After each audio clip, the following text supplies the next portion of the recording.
Hello again, everyone. I am Gary Godsoe, and welcome to Velocity Online Racing's coverage of Round 4 of Season 4 of the VOR ICONIC Series as we come to you today from the Legacy Pocono Raceway for the Pocono Classic 200.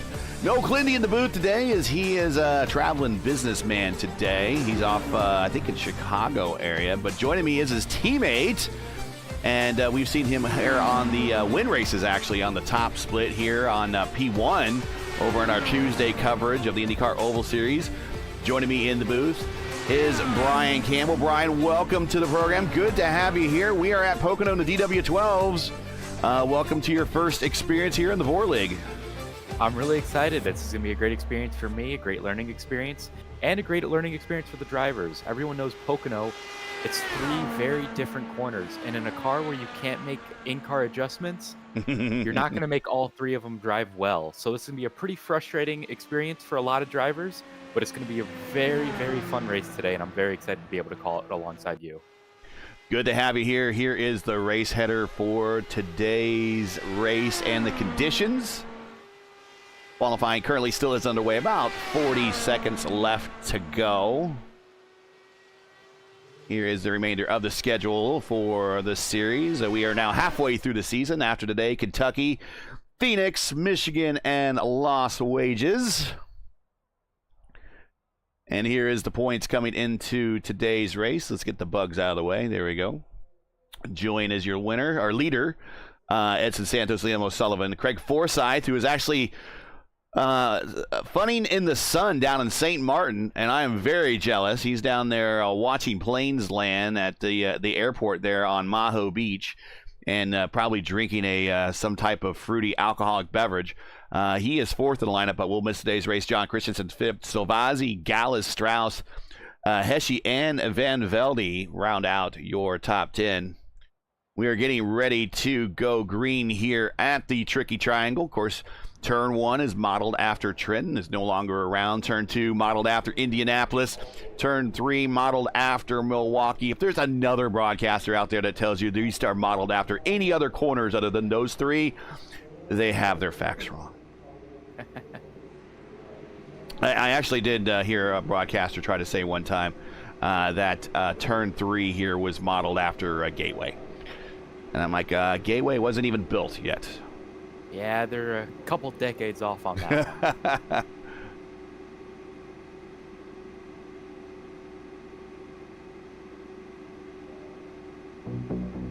And let's get into today's starting lineup here for the Pocono Classic 200 from Legacy Pocono Raceway. And on the pole is the defending series champion, Edson Santos.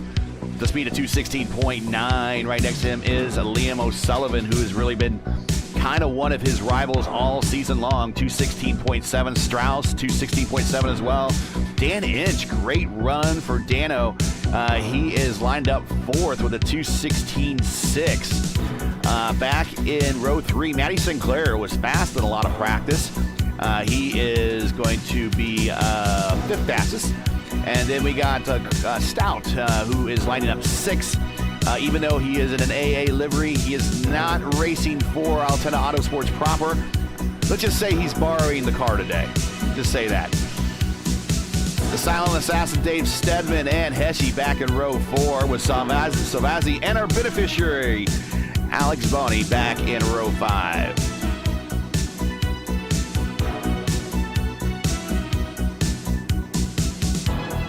Teammates back in row 6 with Christensen and Julian. Back in row 7, hopefully I'm saying this right, Gretsch. Yeah, hopefully I'm saying that right. If we are saying that wrong, Kyle, I am the master at butchering names. In fact, I am such a master butcher at butchering names. They should just give me my own butchering shop. Well, they did. It's actually just a channel I stream on YouTube now. That's what it is. And I am awful at that. So if I'm saying that wrong, just let us know. But I think it's Gretsch. Right up next to him, Will Lyon making a rare DW12 start here. Gosh, I don't even know if he's got an IAR car or not. Does he have an IAR car? Can't tell. Let's see when he turns the corner.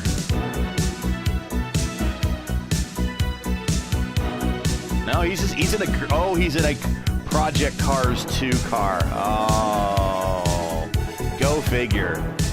and a green car. Well, at least it's British Racing green, so it's not bad luck. Back in row 8 is Hugo Gallas and Jomo. Back in row 9 is Bonder and the winner last year at Gateway, Bill Colley. And that is our field here for our 200-mile race, 80-lap race here at Legacy Pocono. Going to be a very exciting race. The top 3 in qualifying, all within half a tenth of a second in practice. These drivers are very equal in pace, and this makes for a really great race today. Currently heading through the tunnel turn, which is modeled after Indianapolis. And now into what they don't call this a straight name. It's just, I guess, the short chute that connects turns 2 and 3. And then on to the longest front straight in all of auto racing, or in all of oval auto racing.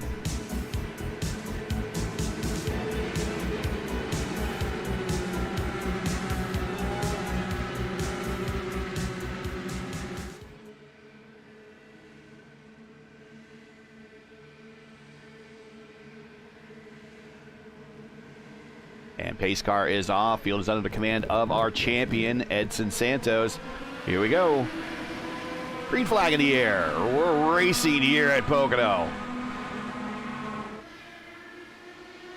4 wide, 3 wide in the back as the drivers fan out. Stout just sends it down to the bottom. He's up to P3. Inch has hung out the dry on the high side. He's falling back to P7 right now.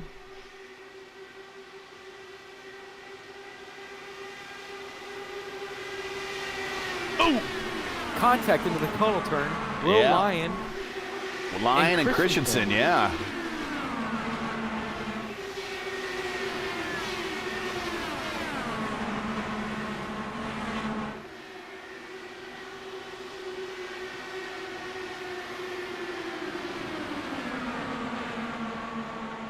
Three wide. That's Silvazzi right there. Julian way up in the gray. Stedman getting the pass on Julian.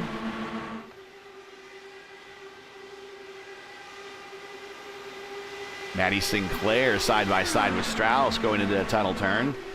I-side seems to be working there.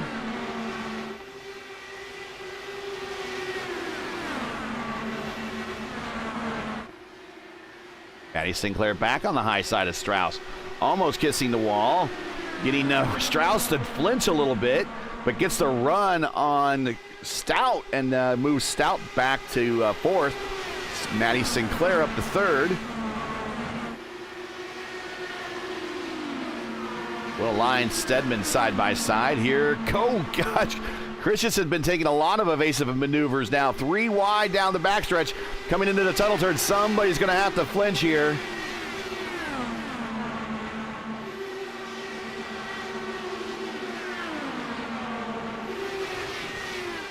Tunnel turn very dangerous. You can have your day in very quickly there.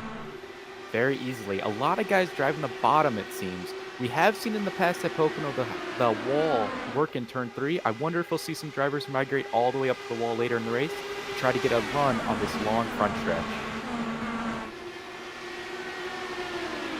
Sinclair around O'Sullivan moved Maddie up to P2.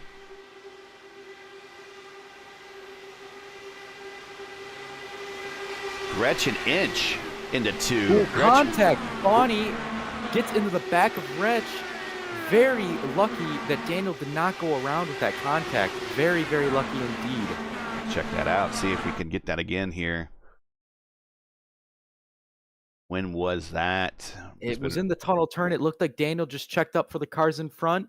Yeah. And it just looks like Bonnie was not expecting it. Very easily could have ended both of their days right there. Oh, yeah. That whole line of cars from Liam actually might be kind of holding up Strauss a little bit there.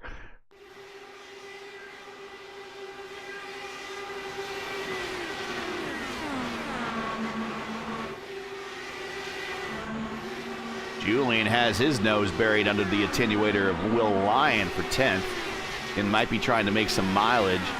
Inch and Christensen teammates battling back here for 12th.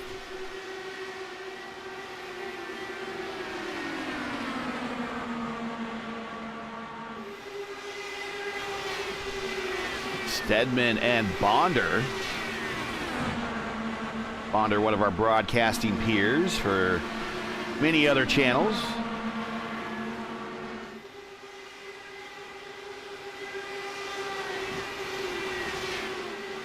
With this field becoming more and more spread out, we're starting to see the importance of these starts and restarts and why people are so aggressive on these restarts.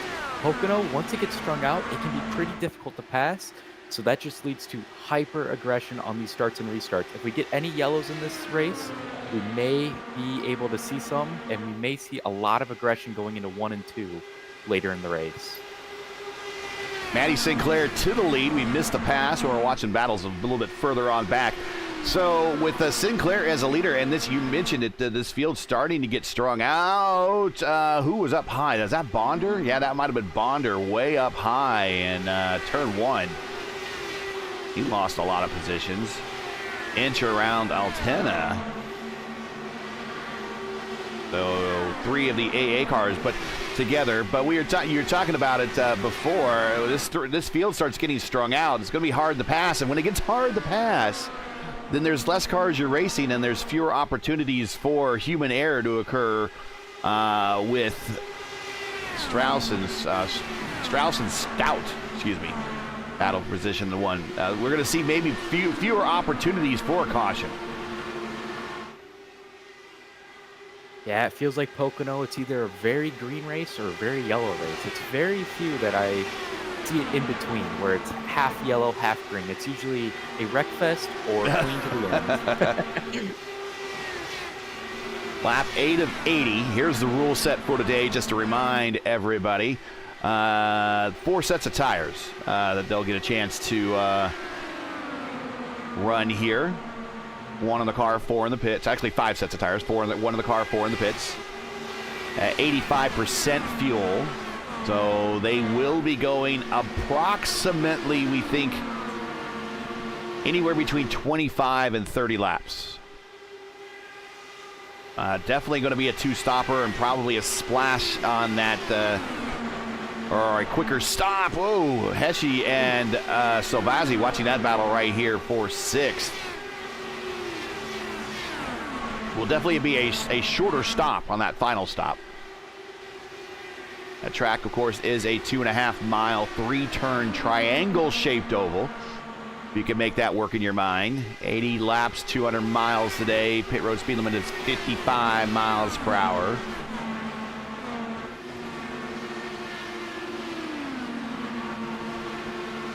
Heshy again now with on the backside of Bonnie down the Long Pond Straight.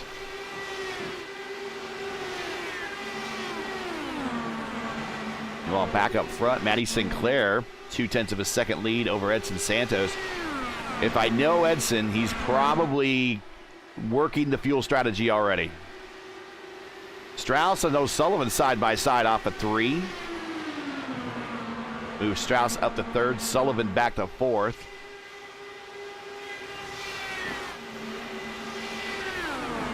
Here are the weather conditions for today. 76 degrees ambient. Actually, track temperature is kind of up there. It's 96 degrees.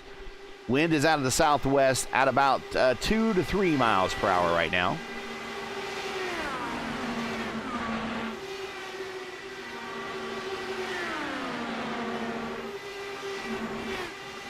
And now we have Heshy and Bonnie Looks side like by that side. tunnel turn, it's getting a lot of people checking up early and a lot of people getting big runs into 3 off the tunnel turn, creating a lot of opportunity for these drivers to make passes. Let's ride with Solmazzi here, because we know he likes to send it. We'll have some entertaining moments here. This is back in 5th spot, Solmazzi. Pretty much flat out through 2. And now he grabs that 6th gear.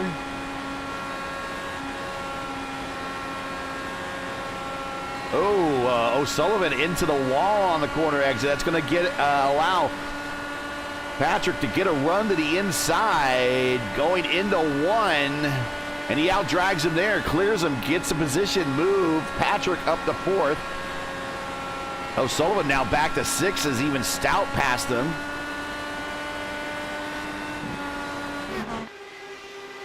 Yep, just a little too much throttle in entry, and it looks like he just gets in the wall. He looks like he might have gotten lucky and didn't have any damage with that, though.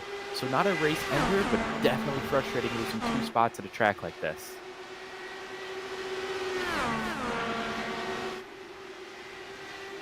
Oh. Ooh. Bonnie? Yep. Did the same exact thing.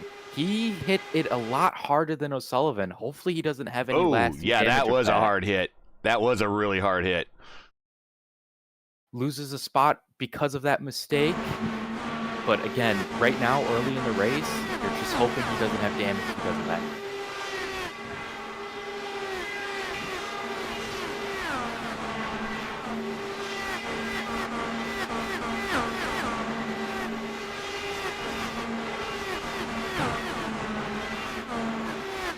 We had 3 eras of IndyCar run here back in the past. We had USAC.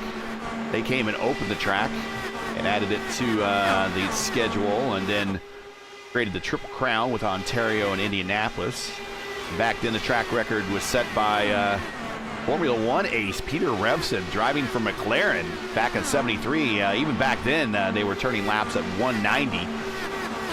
The kart track record set by Emerson Fittipaldi back in '89 with a speed of 211.715. That's when they left this track on the schedule because it was very bumpy, and Pocono was known for what they call the boilerplate walls, which was a basically, when they say boilerplate, it was like a piece of steel, almost kind of like a thin piece of armor, and then they poured concrete behind it.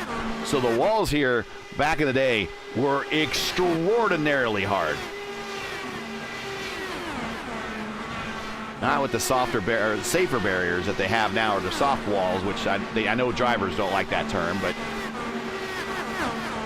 And then when IndyCar did return, Juan Pablo Montoya, driving for Team Penske, has the current IndyCar track record at the track, 223.8. So your career wins leaders here, as we watch Hugo Gallas in the back. Julian falling to the rear as well. Christensen now on the outside of Gallas.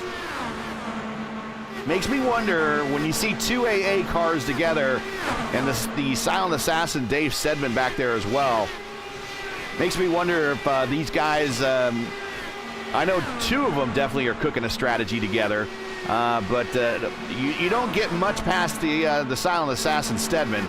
He's always working something as well. Makes me wonder if he's got a number he's trying to hit as well. The career wins leaders here in the IndyCar history, to nobody's surprise, is A.J. Foyt with 4. But does it surprise you that tied with Rick Mears for 3? Brian, does it surprise you that Will Power has his second all-time here and wins at Pocono? That actually does surprise me. I did not know surprised me too. He has 3 wins here at Pocono. He has 5 overall wins at 500-mile races, which actually ranks him pretty high in IndyCar history. He has 3 here, 1 in India, 1 at California. Will Power, he's definitely going to go down as one of the greats, but when you think of him, I really don't think of him as an oval ace first. No.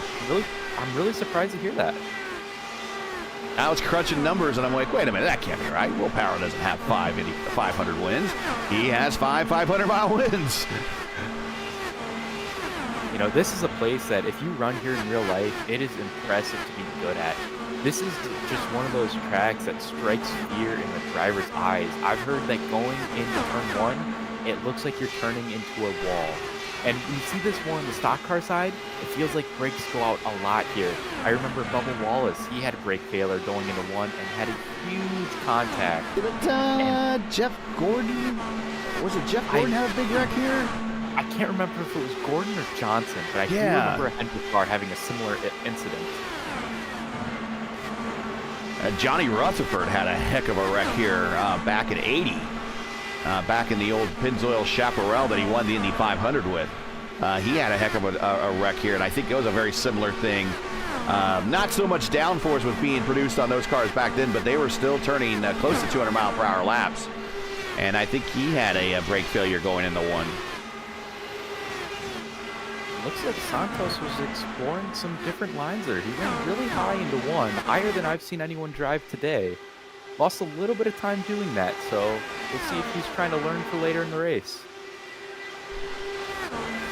After Mears and Power with 3 wins, we've got Danny Sullivan, Allenser Sr., and Uncle Bobby each have 2 here. So that's the history of IndyCar at Pocono. Might be a while before we see him come back. I know that's something that you've talked about. Yeah, there's a lot of, the last few years they went there. We all remember the Justin Wilson crash, and Wiggins just left a really bad taste in a lot of IndyCar people's mouths. It's just a very dangerous place to race at. Like I said, it strikes fear into the driver's eyes. A lot of safety has to be taken into consideration with this place, and the last couple years they raced here, sadly, was not safe for the drivers. Well, I don't think the Wilson wreck, the Wilson incident, had anything to do with the track. I think that could have happened at another track. Yeah, that could have happened. That's not what I'm implying. Sage is not to blame there, and the track's not to blame. Not Here's Strauss getting a shot on Santos in the 1. Santos gives up. There's a lot of bumps there in 1 as you see him undulate. The second big wreck here, that was 100% caused by Sato being dumb. 100% by Sato being dumb. He did a full send, and what's his no attack, no chance? Is that his motto and everything? There really wasn't any chance for him attacking there, but he went ahead and sent it anyways. And then unbelievably wins the next race. There's Silvazzi coming to pit road, scheduled stop at lap 22. And then unbelievably, he comes to the next race at Gateway and wins it. Yeah, he's known for that. It's checkers or records with him on ovals. We saw him smack the wall for qualifications and still put the car in the field. Also on pit road, Bill Colley, scheduled stop, lap 23. So this is going to be a 2-stopper for all these drivers.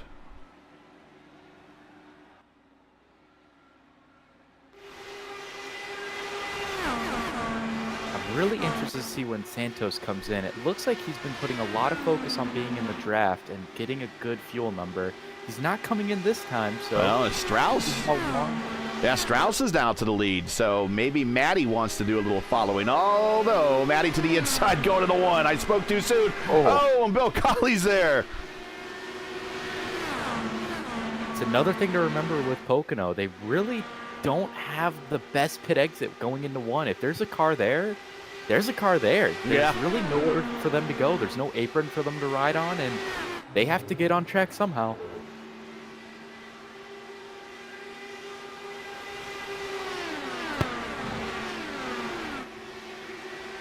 Strauss, Sinclair, Santos, your top 3. Stout, Pesci, O'Sullivan, your top 6.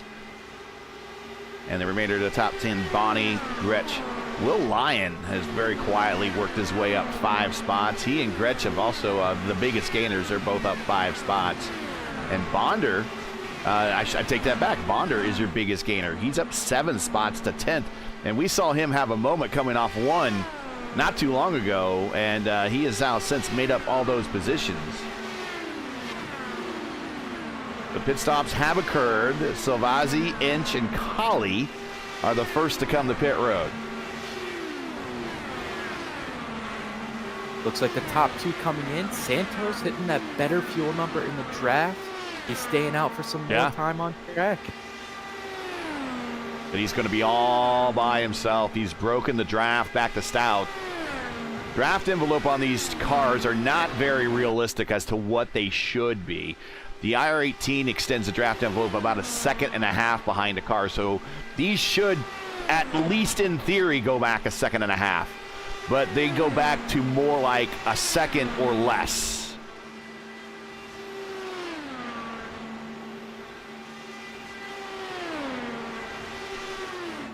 O'Sullivan and Lyon in a battle back here for 4th. This is 4th, yep. And that is going to be a scheduled stop for everybody but Will Lyon. Oh! Who's in the wall? Oh! Is that Bonder? That's Bonder. Wow. He just said rip over the voice chat. He looks to be done. Yes, he's done. There's no fast repair in this league here. I think he saw an opportunity. A bunch of guys coming to pit road, so I'm going to come in hot. And then when he brings the brakes engaged, the back end comes around. He tries to catch it, but by that point, it's already to the inside wall, and day is done at the first pit stop.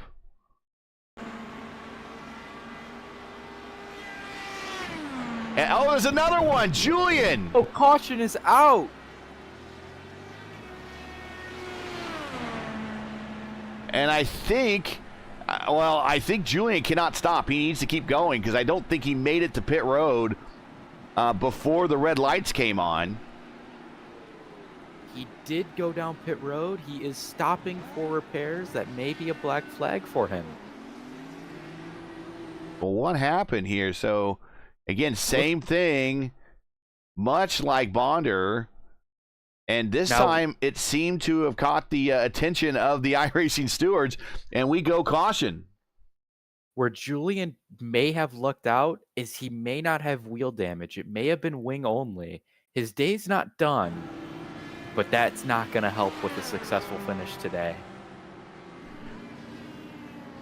So Daniel Hesche, who is now your leader, by virtue of just pitting at the right moment. He cycles to the front. Will Lyon is now second.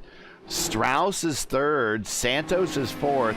Stout is fifth. And this is going to shake the field up a little bit as everybody's coming up to speed. Careful, guys. As everyone's checking up here, coming into, I believe, turn 2.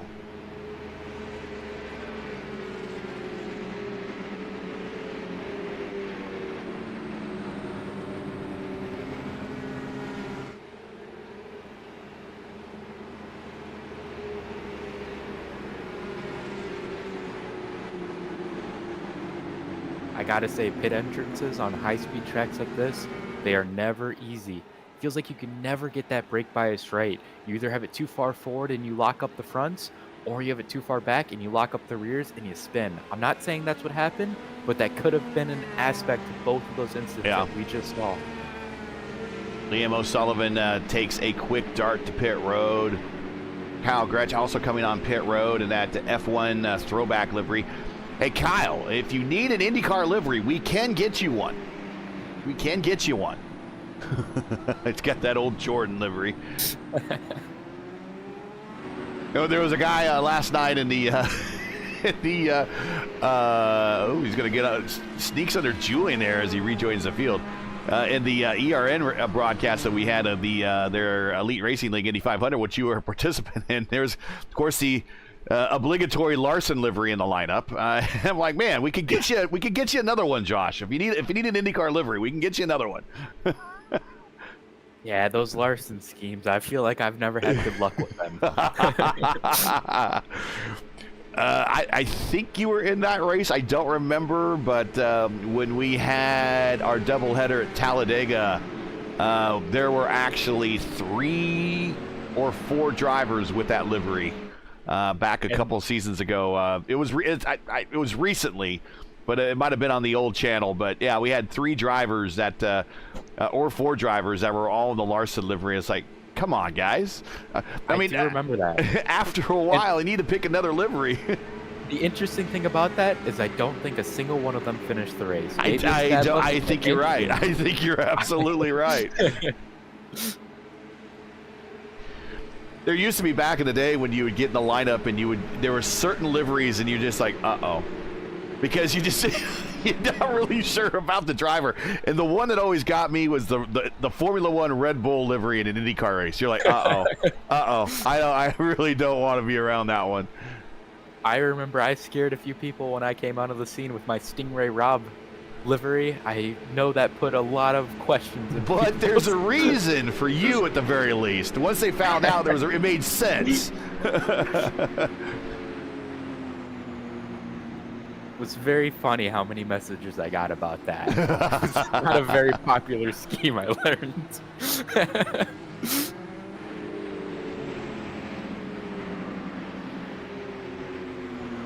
We should be going, we'll get the I still have the driver inputs up. We'll get that off, give everybody an update of where everybody stands in the field. If you enjoy watching Velocity Online Racing's coverage of the VOR ICONIC Series and you respect the stream, please do us a solid. Make sure you support us by subscribing. And while you're at it, don't forget to smash like and click the bell so you'll miss out on future VOR iRacing broadcasts, which is tomorrow. That is right. Tomorrow, the IR18s will be on the menu right here at Pocono. It will be the newer scan of Pocono. They will be on hand for Pocono tomorrow, 3 p.m. Eastern. Myself, Ryan Eric King, call the action there. I'm not sure what happened to Alexander Bonney, but he appears to be 2 laps down and not in the car.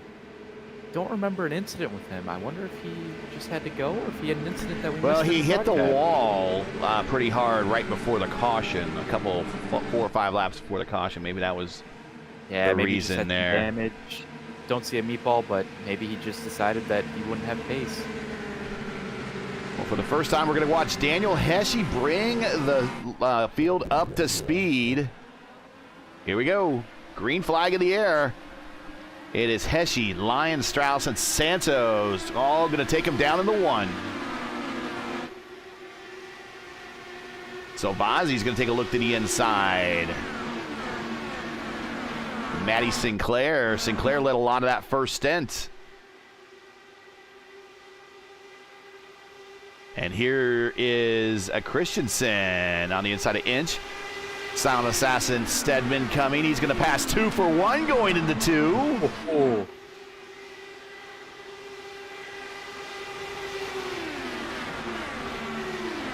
O'Sullivan looking to capitalize. O'Sullivan came in, rode a couple times to top that tank off. So he is playing the long game.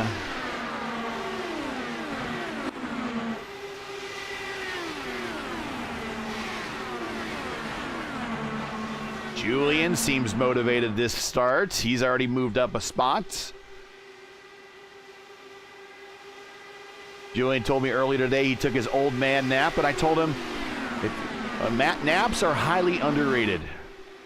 The good news for Julian, it appears his damage is minimal. Maybe it was just a wing, but it's looking like he has some pretty good pace in the car. He's looking for a great recovery. Will Line to the front. Strauss. Daniel back to 3rd. Santos now 4th. Speaking of Julian, takes it 3 wide on the front stretch. Looks like he will get another spot here. Might go 2 spots. 2. Can he make it stick? He's going up. I thought he was going to Brazilian clear him. It was close. And it looks like O'Sullivan, he's trying to join this battle. 3 wide into the tunnel turn. Oh, there we go. And they make it stick. O'Sullivan with the 2 for 1, but Julian's fighting back on the top. Strauss to the lead now. Silvazzi almost up into the side. Oh, of Stedman. Stedman might have kissed the wall. I think he did. But Stedman getting a run and going to get the position back on Silvazzi. This is for 7th. Lap 34 of 80 quickly coming to the 100-mile mark.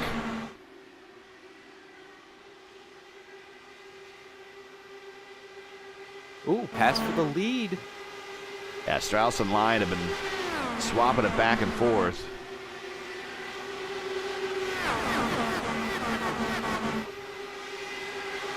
And look at the Santos in 3rd. Looks like he's still trying to hit a fuel number. Looks like he's just letting them play it out, and he's letting the race come to him.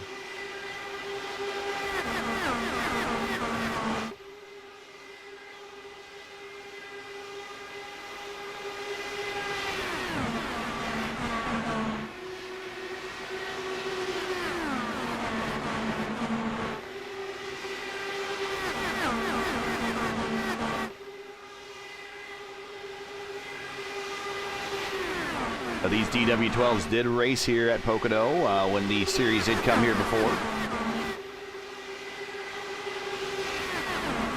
And then they moved to the IR18. IR18 was they said it was very hard to pass here at the IR18.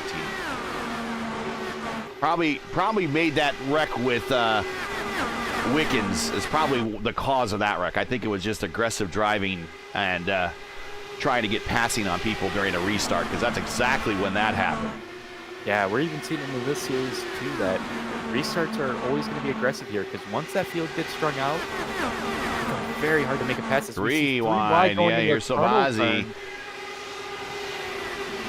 Oh, there we go. Sauvazzi does not have the aid of the draft of anyone to help him. Sinclair's going to tuck in behind Christensen and going to pull him right along. So all that work that Sauvazzi just did, and well, he lost it. But now here goes Sinclair, who's going to see Stedman in front of him, try to pull him to the front. Excuse me, it's not Stedman, that is Stout. We're going to go 4 wide in a diamond formation through 1. Wide on exit contact. There it is. There it is. There it is. Flipping. Matty Sinclair. Sinclair had one heck of a run off of 3 because he ran the top, took it into 1, and 3 wide on the exit of 1, just ran out of room. Oh, and Stout to the inside had a little bit of a twitch. And that sent, and Sauvazzi just was an innocent bystander.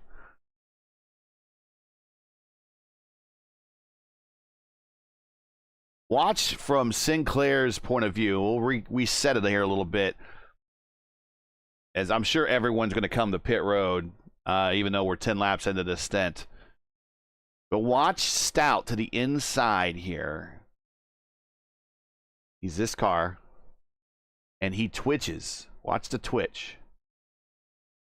There it is, right there.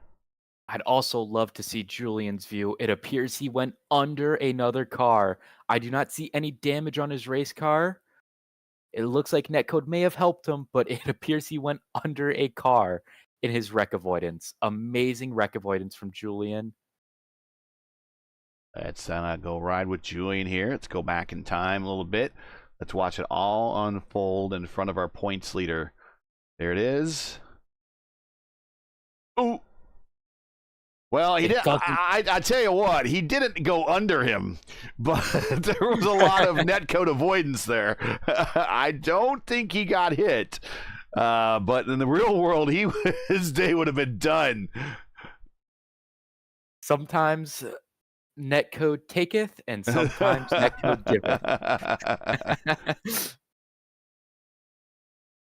Let's watch Stout here. A little twitch to the inside. Yeah, there it is. Now we're starting to lose space to the inside.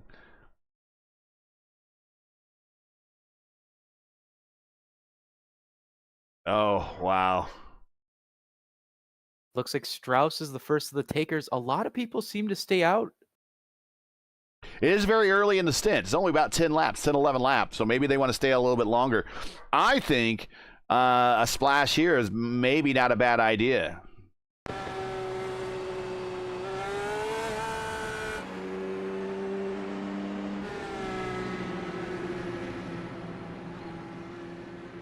Julian also stayed out, so I think that answers our question if he did have any damage from the netcode, but he did not, and it looks like he's getting his track position back. Yeah.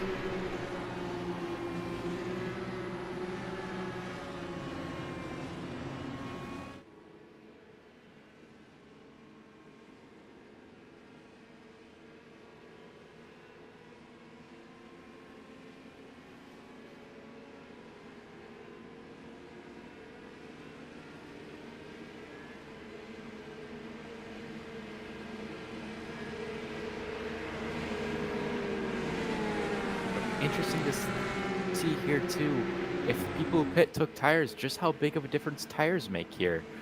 I think with these mixed strategies, I think we're going to see even more aggression on this restart, because you got to make the moves quick and you got to make them fast. And we are right at the 100-mile mark. If you're just joining us, this is Velocity Online Racing coverage of the VOR Iconic Series coming to you from Legacy Pocono. For the Pocono Classic 200, we were completed right at 40 of 80 scheduled laps. Make sure to smash that like button, subscribe to the channel so you don't miss out on the next race. Getting ready to go green, coming to lap 40. Your leader, Will Lyon. Edson Santos, the defending series champion. Christensen, and your points leader, Julian Altena. 1, 2, 3, 4. Here we go.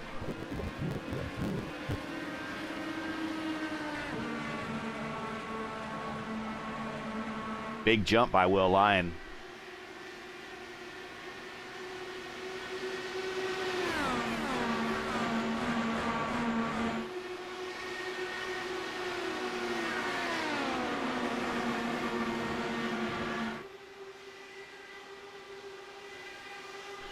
Everyone very respectful on this restart, I think. They just give everyone a lot of room.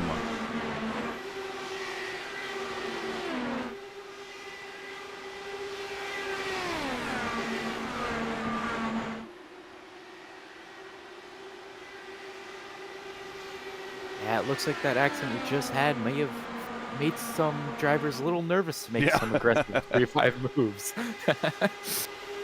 You see Julian, he makes a pass, gets it done before the corner on Christensen, and he's on his way in 4th. Or 3rd, excuse me. And here comes O'Sullivan, so the AA cars are currently 3, 4, and 5. Everybody needs to do one more stop to get to the end. Here's Stedman side by side with Gretsch.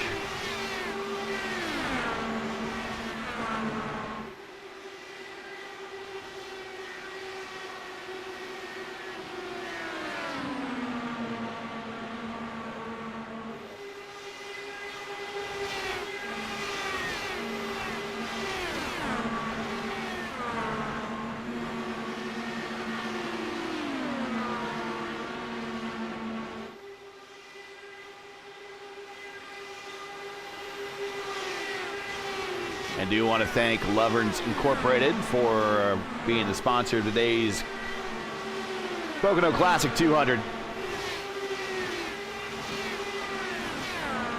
To learn more, to follow them on Facebook or visit their website at lovernsinc.com today. And of course, do want to thank Alexander Bonney with his sponsorship of the series at the IFS Personal Financial Planning. Need some help with your investments, planning for the long term, changes in legislation, how they impact your investments. You gotta talk to Alexander. Talk to Alex at ifspfp.com, and it's Alex at ifspfp.com. That should be in the description. Give him an email. Don't give him a call. They'll be happy to help you out.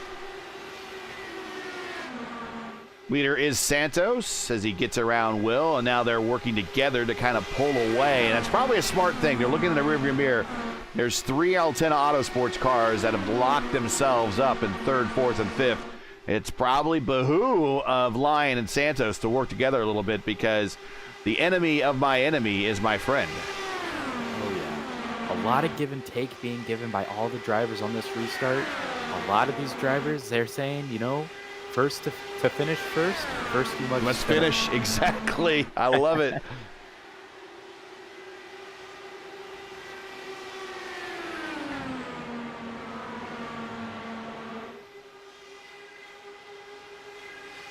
Oh, well, Sullivan must have had a big run down the backstretch, or front stretch, and gets a very aggressive pull out there going into 1 as he gets around Christensen.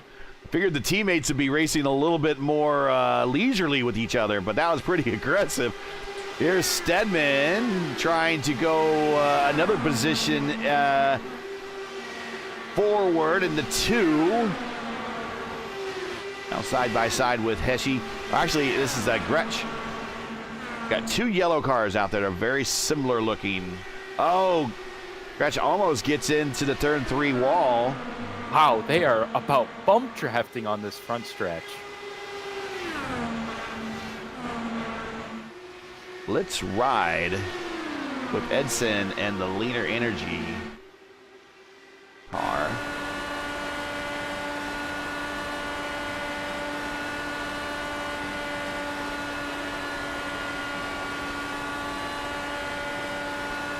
First Leader Energy won. Their team won the Season 1 Team Championship. And one of their drivers, Rafi Eckert, excuse me. Edson Santos is the leader. Rafi Eckert won the Series Championship for Season 1. And then last season, Santos won the Drivers' Championship again for the team. If you're curious about Leaner Energy, it is solar power management software. I thought it was an energy drink. And when I asked them about that, they said that they are not Red Bull rich.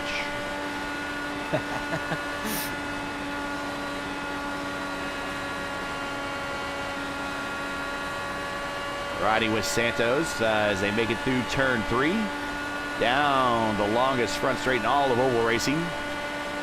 Here comes line to the inside. Swapping positions, stays high, comes down low a little bit. Gonna have a run on gonna have a run on Lion coming off of 1 down the long pond straight. Coming into 2, modeled after Indianapolis. I don't know, after so many turns at Indianapolis last night, does turn 2 here really remind you of Indianapolis? It doesn't for me, but I don't. The only reason it does is because it's very, very easy to push it too hard and get up into that wall. Yeah, that's true.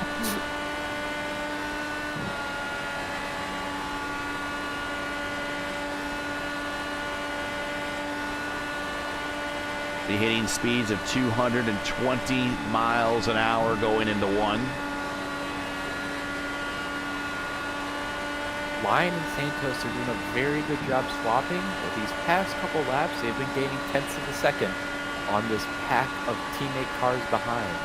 So they've been doing a really efficient job at swapping. Let's see if it pays off for them in the end.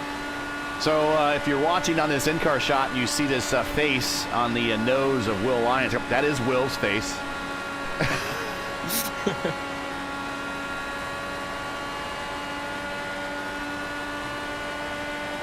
He wants the drivers in front of him to see him coming there.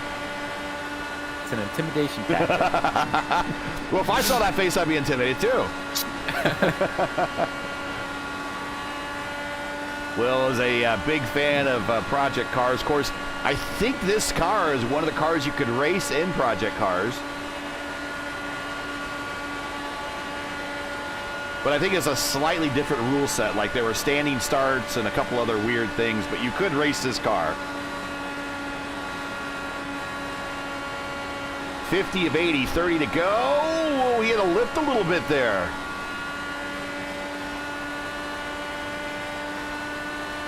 Been a while since we've seen Will on one of our broadcasts.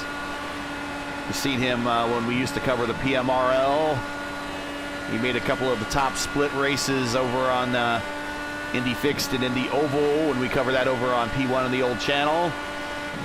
And also when we cover the IIS, we saw Will in a couple of the top split races. So Will among the best, whether on a road course or an Indy car, in an Indy car, either on a road course or an oval.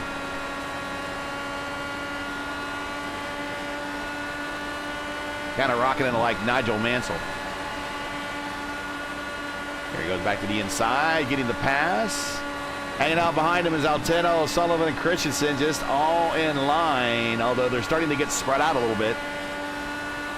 Going back to Will Lyon, he's having a really productive day. He appears to be the biggest mover of the race so far. Yeah, he is. Starting in 14th all the way up to 2nd, and really competing for the lead because him and Santos are swapping that lead to be faster on track.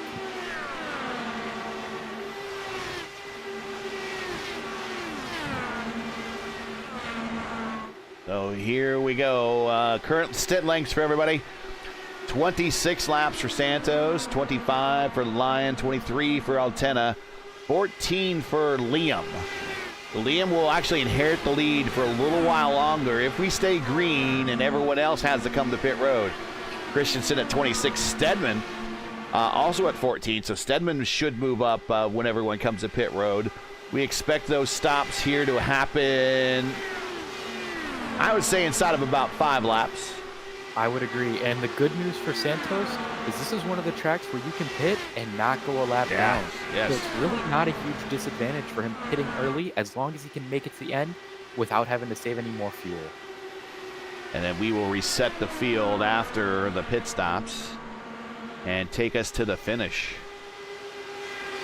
Thanks for joining us this Friday afternoon matinee here at Legacy Pocono. Don't forget to join us tomorrow at 3 p.m. Eastern on Saturday.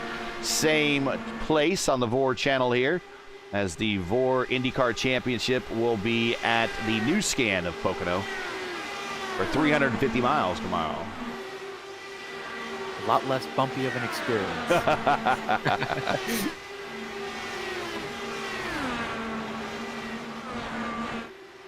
Oh, Christensen! Stedman! I think Stedman hit the wall.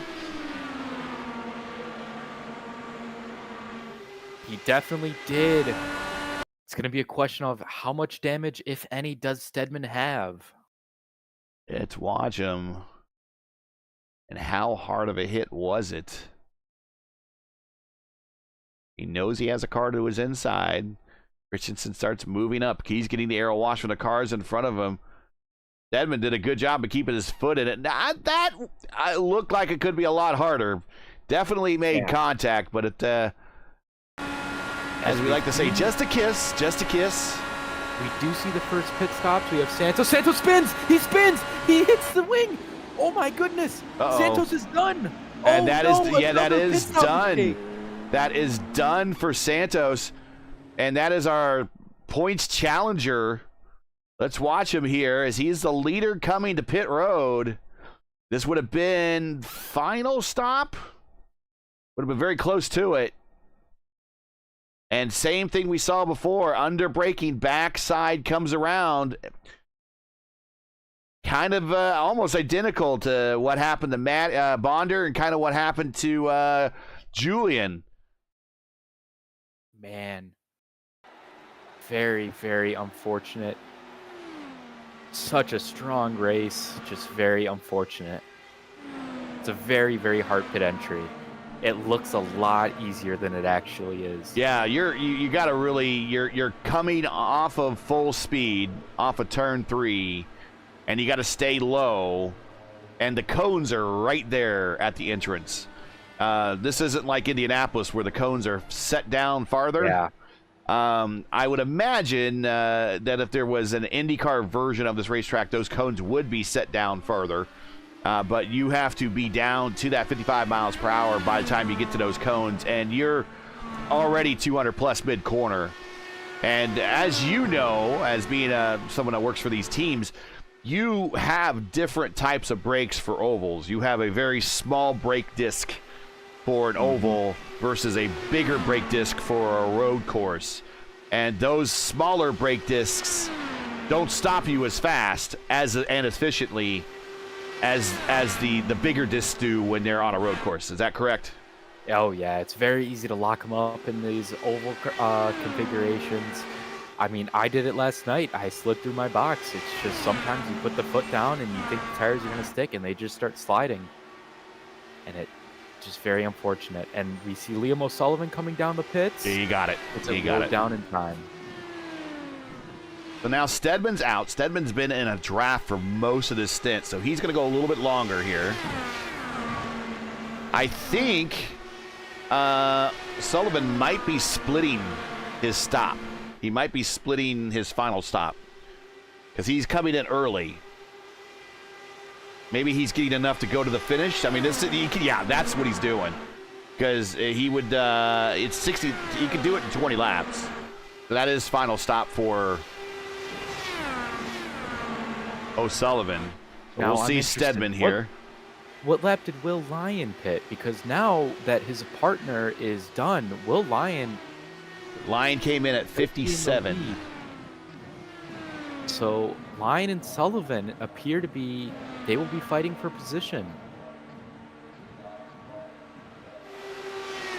You see Lyon trying to break that draft. He knows how important it is to hold on to where he is now. As right now, after the pit cycle are through, Will Lyon will be your leader.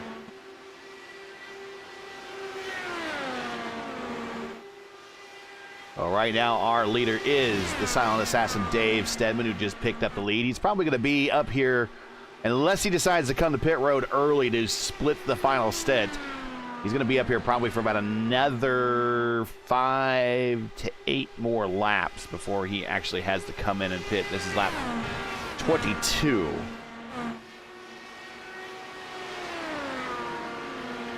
Second is Daniel Hesche. Third is Kyle Gretchen, his debut here. Very impressive. He's up 10 spots. Hugo Gallas, workman-like run for Hugo. He is up to 4th. Dan Inch, who had a great start in 4th. Has had a bit of a rough race, but he's recovered to 5th. Bill Colley, on a Bill Colley typical strat, just hanging on, working that fuel number. Working his way up into the order, now in the middle of the top 10 and 6th spot there for Bill. He's up 12 spots. Julian around Liam. So now Julian now with the pace and try to run down Will Lyon. I'm interested to see here if they will start swapping to see if they can catch Will and really compete for the win.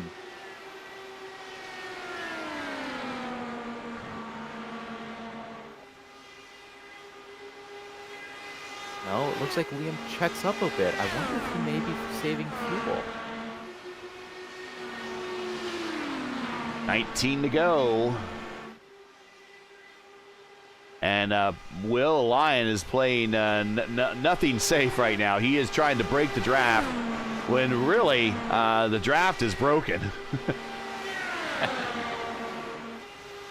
Sometimes it's just a force of habit of IndyCar drivers. They need a snake. and scrub tires to bring them up to temperature. Stedman on pit road.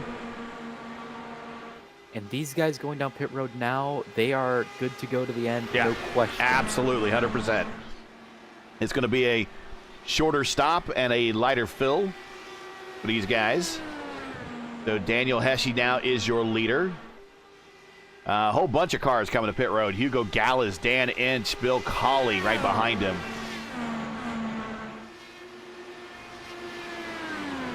So it's the yellow cars now up front. Separated by Joseph Morales. Jomo in the middle there. But it's Hesche and Inch.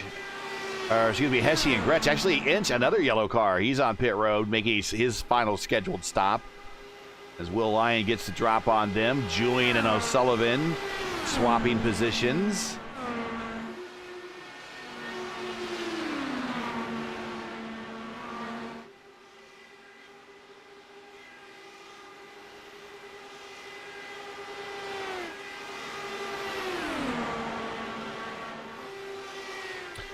And let's give you an idea of the gap that these guys are looking at. There we go. Julian up to Lyon is 1.4. They're working on it. They're trying. They're giving it to the best. You know they wish this was the IR18 where they'd start picking up the specs of the draft. They're doing everything they can to inch closer to Will Lyon and try to compete for this win. Lyon now has picked up the lead as Hesche and Gretsch have both come to pit road for their final stop. I think Will may have hit the wall.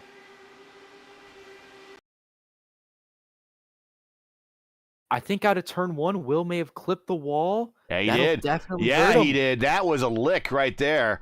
Let's watch from his point of view. Even if he doesn't have damage, this just allows Julian and Liam to enter the fight. But if there's lasting damage, oh, this could make for a great end of the race. Watch this. As Julian's inching closer. Oh, it was a lick, and Julian now 1.1 behind the battle.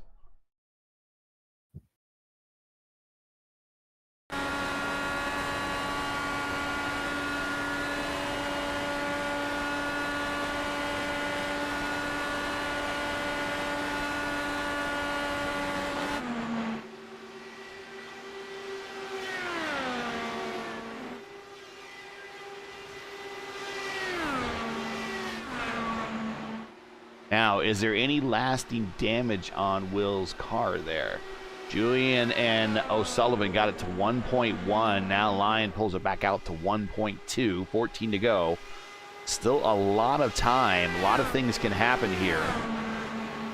So according to lap times, it appears Will Lyon is hitting similar lap times, so he may have lucked out with any long-term damage. The only damage would be allowing Julian back into the draft range, but being 1.1 second behind, they're right on the cusp of it, but I don't think they're quite there yet. Yeah, it's got to get inside a second, and they are right at a second. With 14 to go, I mean, there's still 35 miles left to race in this race. That's a long ways. So Lyon, Altena, Sullivan, Christensen, and Christensen and Strauss is your top 5. Hessie, Gallas, Ince, Gretsch, and Collie your top 10. Jomo is at 11th, Stedman 12th. Edson Santos is out and retired at 13th. Stout is 14th. Sinclair's 15th. Salvazzi's 16th. So they were all involved in that incident coming off of one that brought out our last caution. And then we have Bonder and Bonnie right now classified in 17th and 18th. That is your 18-car field here this afternoon at Legacy Pocono. Right now, Liam and Julian are trying to work together, and they are now just on the cusp of inside a second. They are faster. Will Lyon's lap time was a 41.90. Liam O'Sullivan, a 41.819. They're about a tenth of a second faster a lap.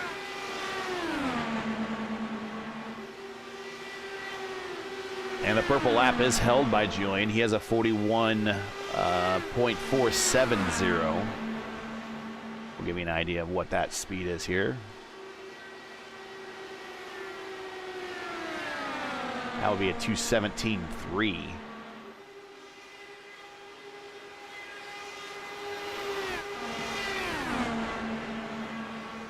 So Sullivan now inside the second to Lyon. And if he gets closer by a couple more tenths, he will definitely 100% be in that draft.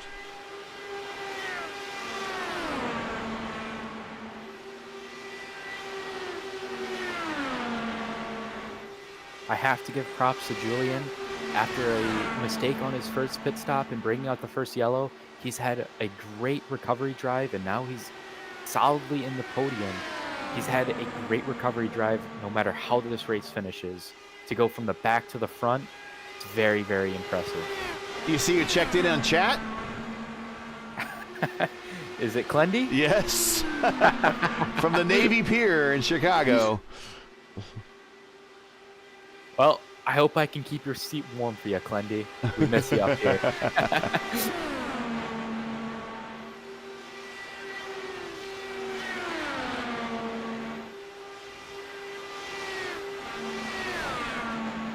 He's not too far. He can go walk the Chicago street course. He's not that far away from the whole setup down there. Yeah.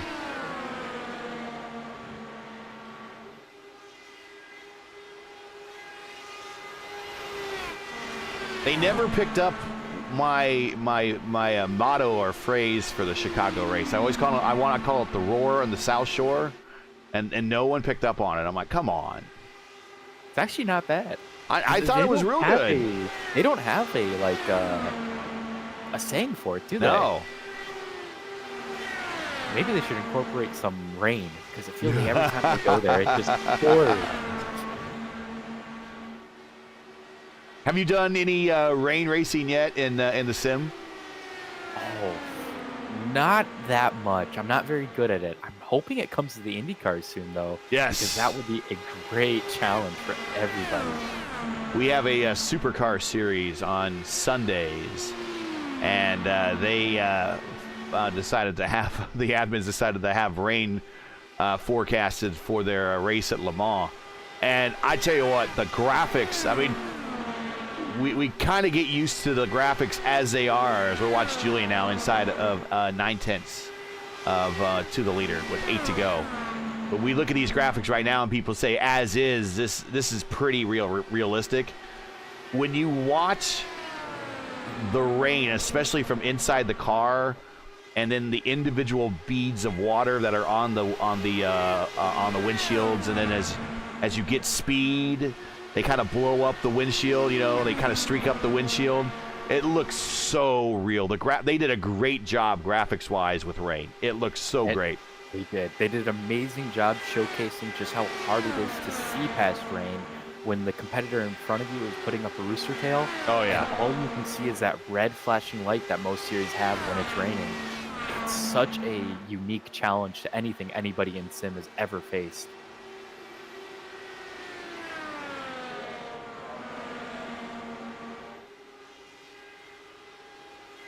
Six to go, and Will Lyon in his first start here in the series. Looking to get his first win, but that's to nobody's surprise. This guy wins everywhere he's been, including when he drives on project cars.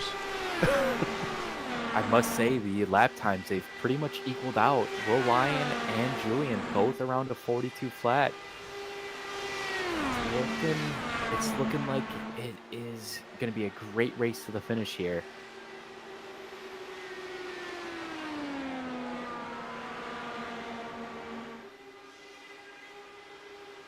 A little bit further on back, there is a battle for 4th, 5th, and 6th brewing. This is Christensen, Strauss, and Danny Hesch. They are sitting there just kind of nose to tail at the moment. Christensen was racing with his teammates up in 2nd and 3rd, but has kind of lost contact with them. He might have instructions to go back and hold these guys off. I don't know, but here comes Strauss to the inside in 3. Slides and up in front. Yeah, he Brazilian slid him right there. But Hesch going to have a run to the inside. We're going to go 3 wide into 1. Christensen needed to hold his line, but all the while he needed to make that turn in as wide as possible. And Strauss washes all the way to the wall. Christensen fighting back into the tunnel turn. He'll have the inside here. And he gets a move done. Let's see if Hesch fights back. And it looks like he'll have to wait to the front stretch.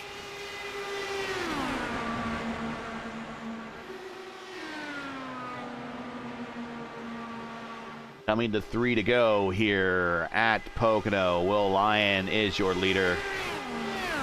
Being trailed by Julian Altena. Julian just had a bit of an interesting day. The fact that he's in 2nd and is the points leader and his chief points rivals have already fallen out. This is a good day for him and O'Sullivan. And he is firmly in the drafting range. He is there. Will Lyon knows it, and they are engaging in the snake fully now.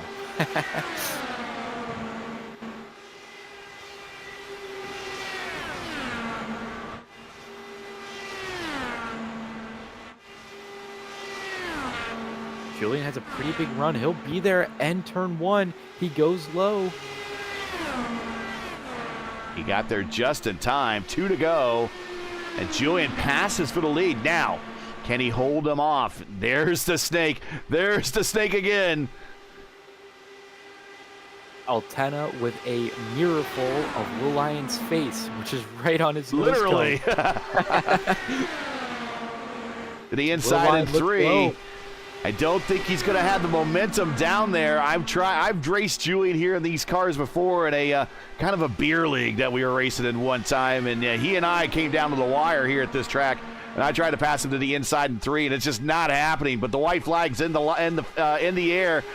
Can Will Lyon do what I couldn't do back in the beer league? Lyon goes high. He's looking to see if he can get a run. Now, really, Julian needs Liam to attack as hard as he can. I think Julian's going to have this. Looks like O'Sullivan's going to make a move for 2nd. I don't think he's going to have the momentum down there. Oh, he's going to get up there. It's the wall. And both of us down.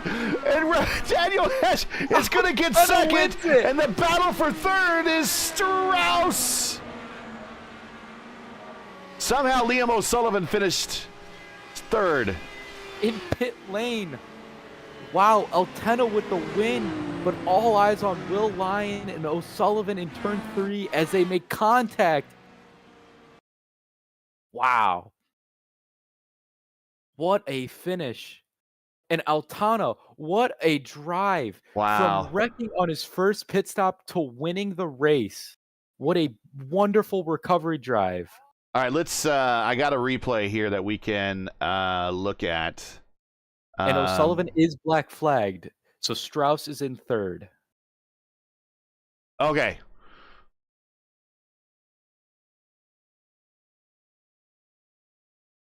I don't think I can do that one. I can do, yeah, the one I was looking at, the fisheye here. And let's remove. There's Julian crossing the start-finish line right here. So that's Julian. This is from the press box. And you're going to watch here. Just go back 5 seconds. We're going to watch Julian.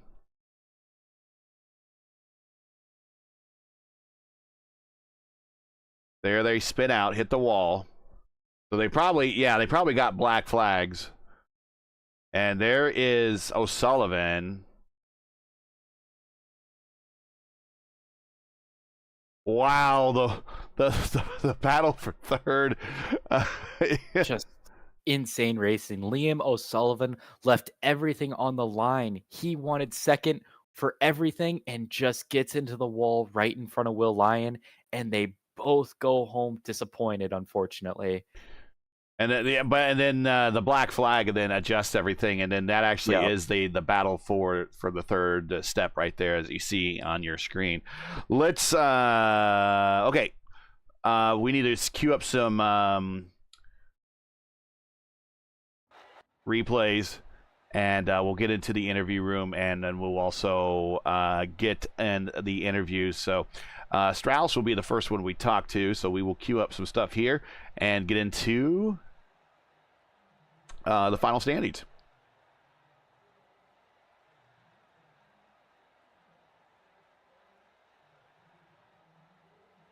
Very excited to speak to Altana after just a insane roller coaster of a race that ends with him on the top step of the podium. What a great feeling that must be. Yeah, that's for sure, and I'm sure he's going to be very happy, and we'll ask him if that power nap before paid dividends. But we will get Matthias Strauss's stats on the line here. But you know what? Before we do that, we got to get in final stats, final results here from Pocono. Julian Altena with the win. Daniel Hesche getting that win, or getting that podium, and not very many starts here in the league. We will talk to him. I'm sure he's going to be very happy. Strauss is third. Christensen fourth by the narrowest of margins. Gallus with a top 5 P5 through Hugo. Nice job in the Backfire Motorsports entry. Kyle in his first race here in the series starts off with a solid top 10 and 6th inch. And 7th, Collie, great finish for Bill. And 8th, Morales in 9th. So Liam's going to get I think the 1 lap penalty for getting the black flag at the end. Along with him is also going to the next page is Will Lyon. Again, not indicative of the type of days they had back in 10th and 11th. Stedman 12th, Santos 13th, Stout 14th, Sinclair 15th, Salvazzi 16th, Bonder 17th, and Bonnie 18th. But he kind of had rough days in this point on down. Although I'm not sure what happened to Stedman. But I think he did finish under power, but he was just down in the order. A silent assassin-like performance there for Dave.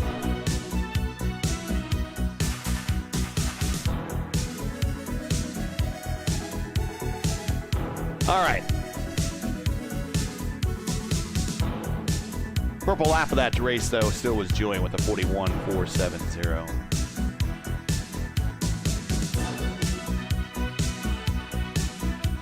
All right, let's bring up Strauss. And in the booth here with with me and Brian Campbell is Matthias Strauss. Surprise, sir, a P3. Welcome to the booth. Yeah, thank you.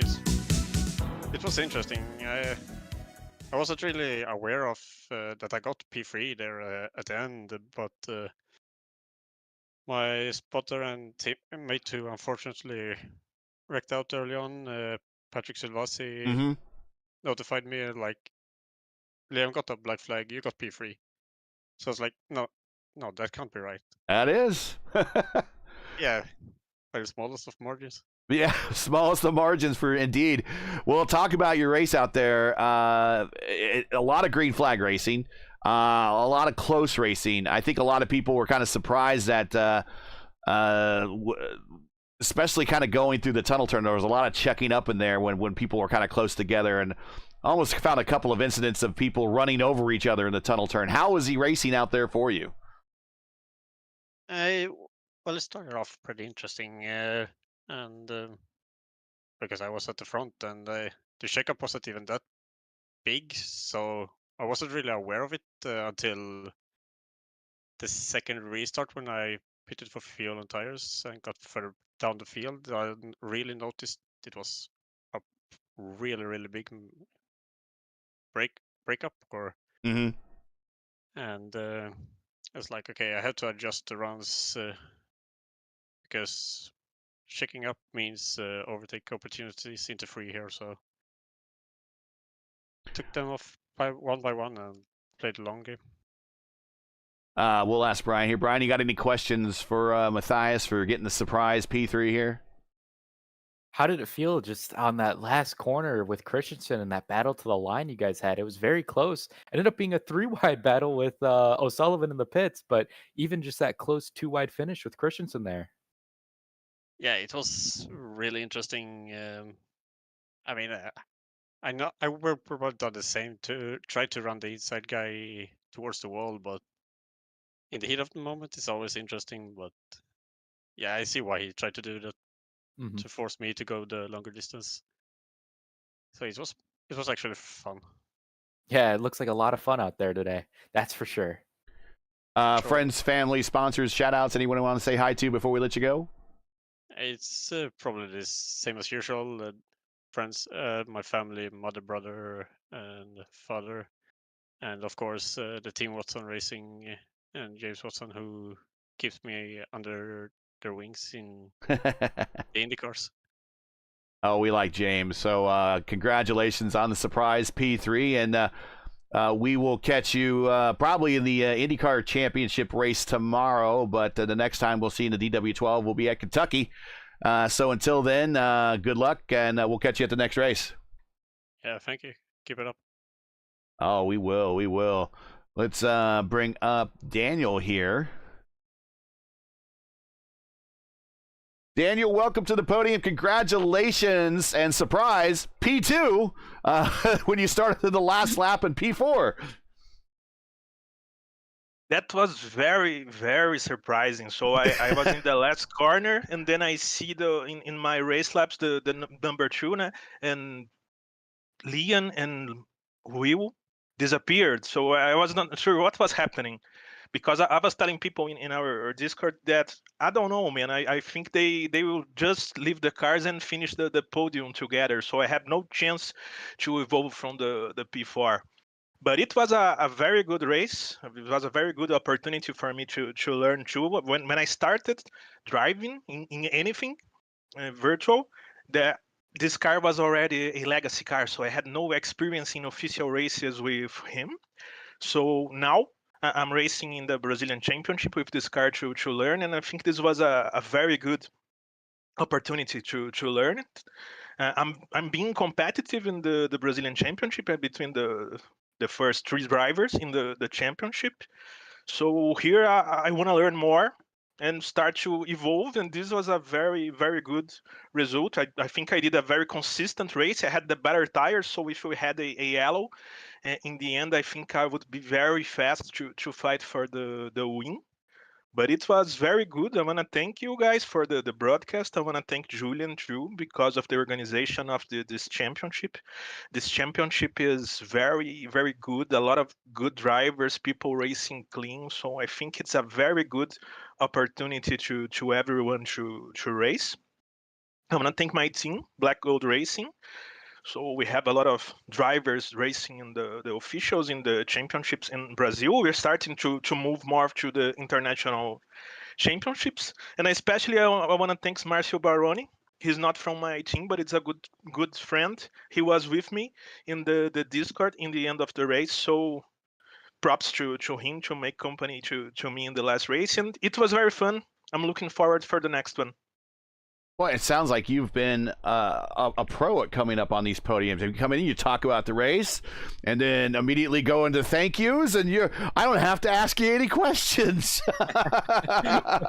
It's like he's a pro at coming up on the in the booth here.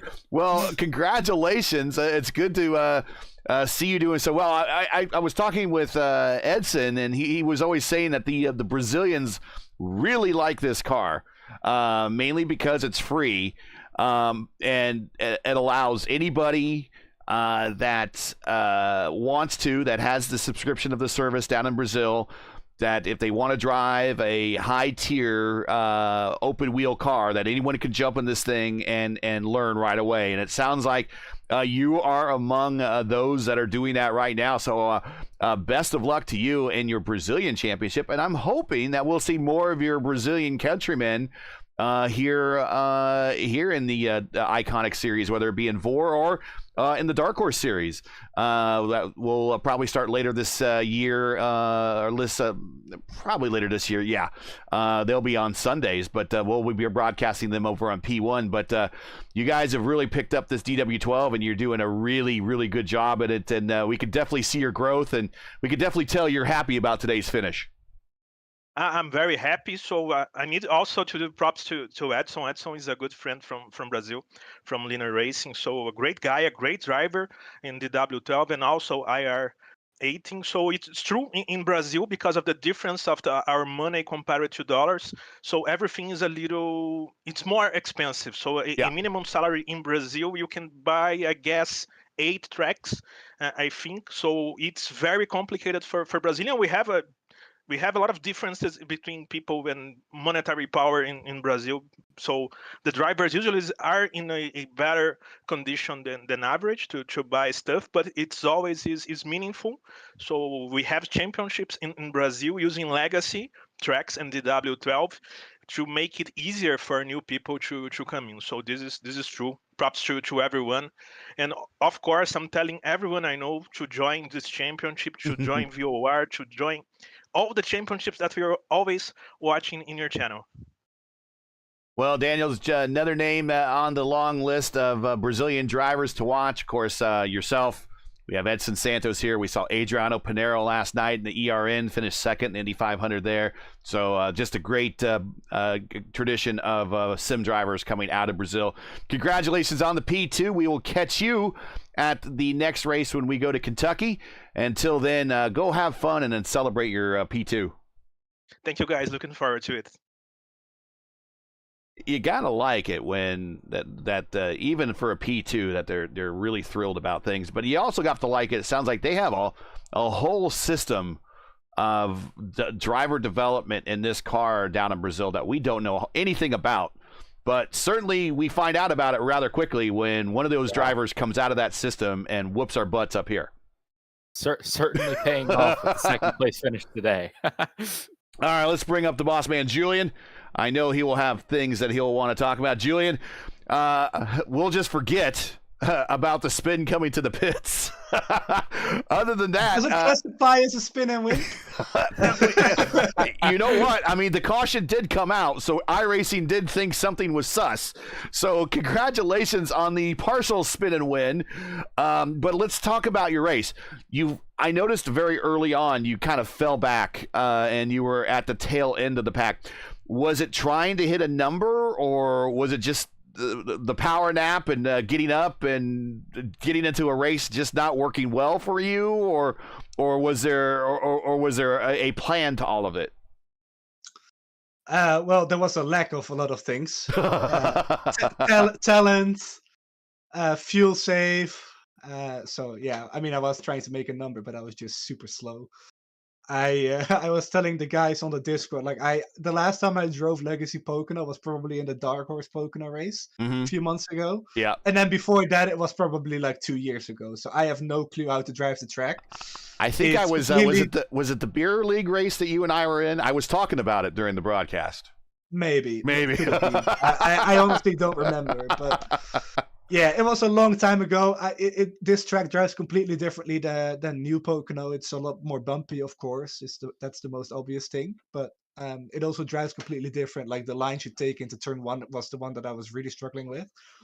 Turn 3, not so much, because I remembered from the old VOR races like 2-3 years ago, back in seasons 1 and 2, that was the way to make passes done and how to defend, which is also exactly what I did when I eventually got by Will. I just held the middle line in the second lane, and he just couldn't do anything. And then he choked it on turn 1 the next lap. So that's how I got him there. But yeah, I just never really figured out how to drive this track, and I still don't.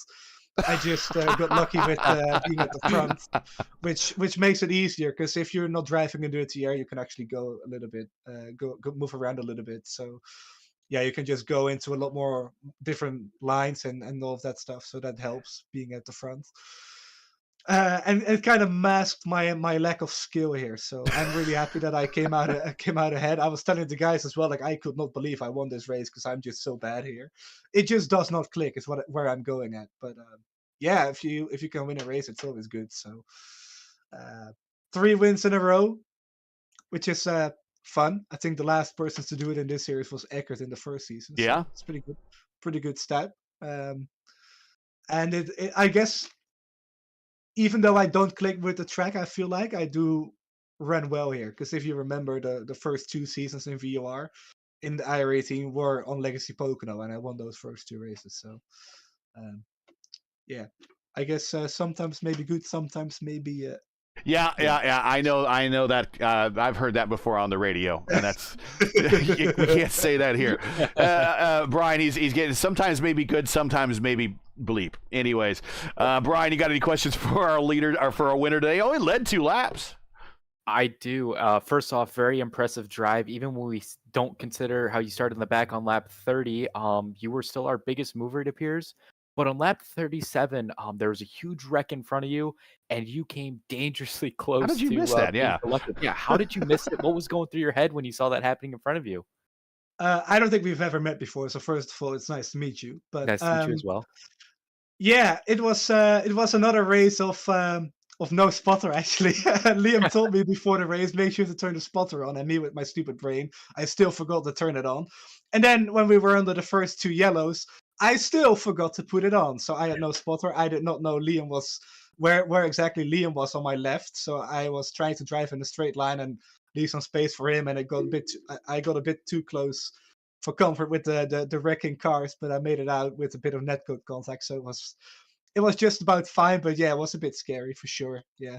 Oh, I can't imagine. Great wreck avoidance and an amazing drive today, going from the back to the front. Shout That's what out, I you do. know the drill. Yeah, IFS Personal Financial Planning for sponsoring the series. Alex, by the way, respond to my Discord messages, please. Yeah, Alex, if you don't respond, he's just going to pester you. Trust me. I do, actually. It's what I do to Gary all the time. When Gary doesn't respond for me in the next 2 hours, I just tag him. It's like, hey, What did I do to you? I'm Why are still you here. mad at me? No, but seriously, thanks to Alex from IFS Personal Financial Planning for all he does for the league. To you guys as well, and Klendy, who does the job regularly. But was fun to have somebody different in the booth for a time, so it was nice.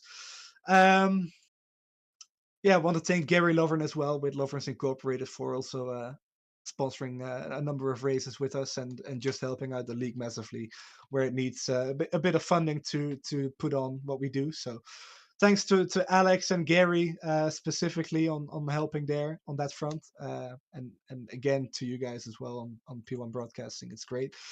And also everybody who came out, by the way, I forgot to say it was a really good field size for this race. It was Yeah. a bit late to go to Legacy Pocono, so it was good to see 18 cars there. I think it was the second highest attended race of the season so far. So it's been good. Thanks to everybody who came out and who watched. And yeah, 2 weeks from now we go to Legacy, Kentucky.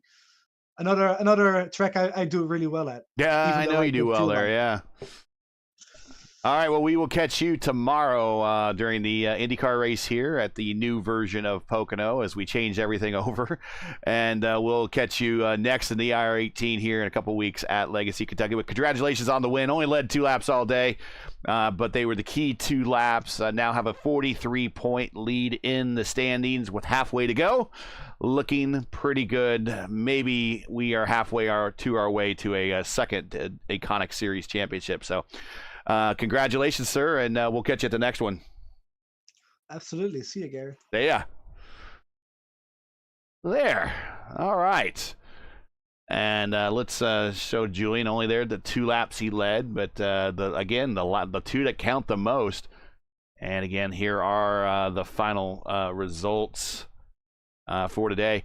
Brian, first race here, first race in the booth, first race watching these DW12s here in the ICONIC Series. Thoughts on today's race? Man, it was about how we expected with Pocono. Insane racing on restarts and just a lot of pit mistakes, which I did not expect going in today.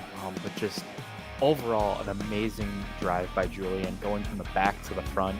It's just always impressive to see, and it's just overall great racing throughout the whole field today. Yeah, I think it was a pretty good race, and we got a couple cautions in there, but overall, I do agree with Daniel that the racing was pretty good, and hopefully the product that everyone saw is indicative of maybe some more folks coming out and giving it a shot. I think we're on the radar of the Brazilians, that's for sure. Yeah. So I'm looking forward to seeing more of everybody and has what everyone has to offer here with these cars. Because these cars are, again, free. You got them on the service already. All you need to do is buy the tracks. There's no cost to join this league here in VOR. This is a free league. All you need to do is have the tracks and have the willingness to participate and race clean. That's the big thing. So if you're interested, make sure to hit up everybody in the Discord, and we'll get you in the next race here for the second half of the season at Kentucky. Well, that's going to do it for today for this Friday matinee. Hope everyone enjoyed it. Once again, your podium for the Pocono Classic 200 from Legacy Pocono is Julian Altena getting the win, Daniel Hesje second, and Matthias Strauss in third.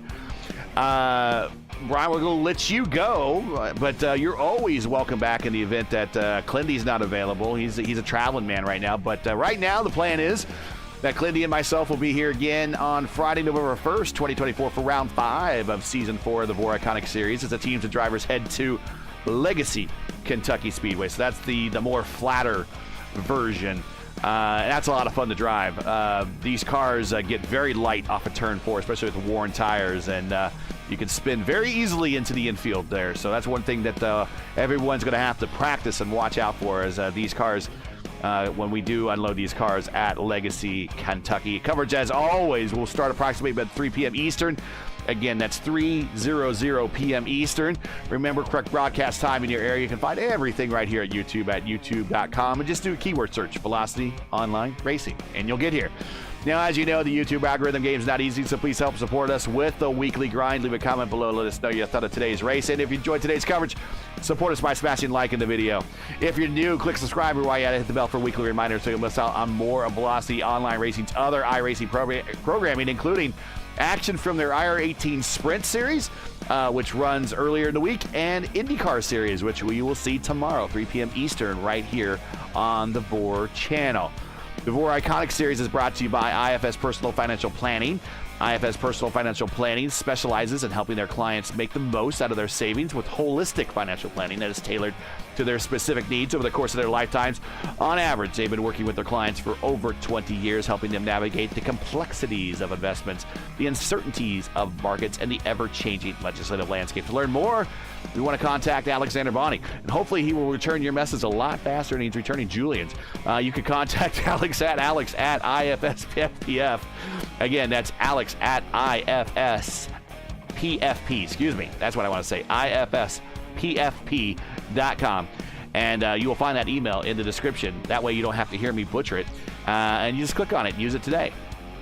Today's Pocono Classic 200 was brought to you by Lovern's Incorporated. Lovern's Inc. is a professional services and renovation modeling, painting, and mold removal services for government, commercial, and residential projects. For a quote or to learn more, or like them on Facebook, or visit their website at loversinc.com today. Link is in the description. And do want to shout out Gary Lovern. He's fourth in the Votive Racing League in their final race of the season coming up. So congrats to him, and good luck as they will race at Indianapolis for the championship coming up next Thursday over on P1, as a matter of fact. That will be Mark Murphy and Ryan Eric King calling the action there. Track cams for this race are provided by Whiplash Sim Cams. Get the most out of your iRacing experience with Whiplash Sim Cams. Learn more about Whiplash, like them on Facebook, follow them on Twitter. You can also check them out on Instagram. All the links are in the description. For business inquiries to learn more about what we do here at Velocity Online Racing, visit velocityonlineracing.com.